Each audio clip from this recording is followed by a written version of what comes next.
Vidyasri Subramaniam thought for the day.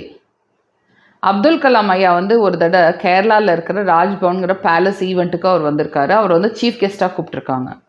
So chief கெஸ்ட்டாக கூப்பிட்டப்போ அவங்க அந்த ஈவெண்ட் கண்டக்ட் பண்ணுறவர் வந்து ஃபோன் பண்ணி, சார் நீங்கள் வரும்போது நீங்கள் தான் சீஃப் கெஸ்ட்டு, நீங்கள் வரும்போது இன்னும் 2 கெஸ்ட்டை கூட்டிகிட்டு வாங்க அப்படின்னு சொல்லியிருக்காரு. ஸோ அப்துல் கலாம் ஐயா வந்து ஓகே நான் கூட்டிகிட்டு வரேன் அப்படின்னு சொன்னோடனே இவங்க வந்து ஒரே குஷியாக இருந்திருக்காங்க. சார் அப்துல் கலாம் ஐயாவே பெரிய ஆள், அவங்க கூப்பிட்டு வர சீஃப் கெஸ்ட் இன்னும் 2 பெரிய ஆளாக தான் இருப்பாங்க அப்படின்னு சொல்லிட்டு ரொம்ப ஆவலாக எல்லாம் வெயிட் பண்ணிட்டு இருந்திருக்காங்க. இவர் வந்து வந்திருக்காரு. வந்தோடனே எல்லாரும் பார்த்தாங்க, பயங்கர ஷாக் ஆகிட்டாங்களாம்.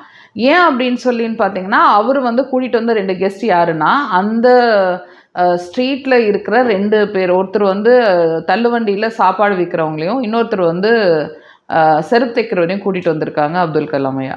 ஸோ கூட்டிகிட்டு வந்து இவங்கெல்லாம் ரொம்ப ஷாக் ஆகி பார்த்துருக்காங்க. அதுதாங்க சிம்பிளிசிட்டி அப்படிங்கிறது நம்ம வந்து செய்கிற செயல் பண்ணுறதில்ல விஷயத்தில் இல்லை. நம்ம வந்து எந்த மாதிரி எண்ணத்தோட எந்த மாதிரி பீப்புளோட கனெக்ட் பண்ணுறோமோ அதுதான் ரொம்ப முக்கியம். நம்ம வந்து இப்போ சில தலைவர்களாக பார்க்குறோம், அவங்கள தலைவர்களாக தான் பார்க்க முடியுது, ஆனால் அவங்களால நம்ம கனெக்ஷன் ஏற்படல. ஒருத்தரோட கனெக்ட் பண்ணணும் அப்படின்னா பீப்புளோட அவங்க கனெக்ட் பண்ணியிருக்கணும். பீப்புளோட ஒவ்வொரு அவர் வந்து ஏன் செருப்பு தொழிலர்னா, செருப்பு தைக்கிறவங்க ரொம்ப முக்கியம். செருப்பு இல்லாமல் நம்ம வந்து நடக்க முடியாது. செருப்புங்கிறவர் ரொம்ப முக்கியம். டெய்லி அவங்க சாப்பாடு கொடுக்கணும் ரொம்ப முக்கியம்னு சொல்லிட்டு சின்ன சின்ன விஷயத்துக்கு சின்ன டீட்டெயில்ஸ்க்கு அவர் முக்கியத்துவம் கொடுத்தனால தான் அவர் இறந்தும் இன்னும் வந்து அவர் இருக்கிற மாதிரியே நம்ம ஃபீல் ஆகிறோம். ஸோ நம்ம வாழும்போது எந்த மாதிரி வாழ்க்கையை வாழ போகிறோம், எப்படி வந்து மக்களுக்கு கனெக்ட் ஆக போகிறோங்கிறது ரொம்ப முக்கியம். ஓகேயா?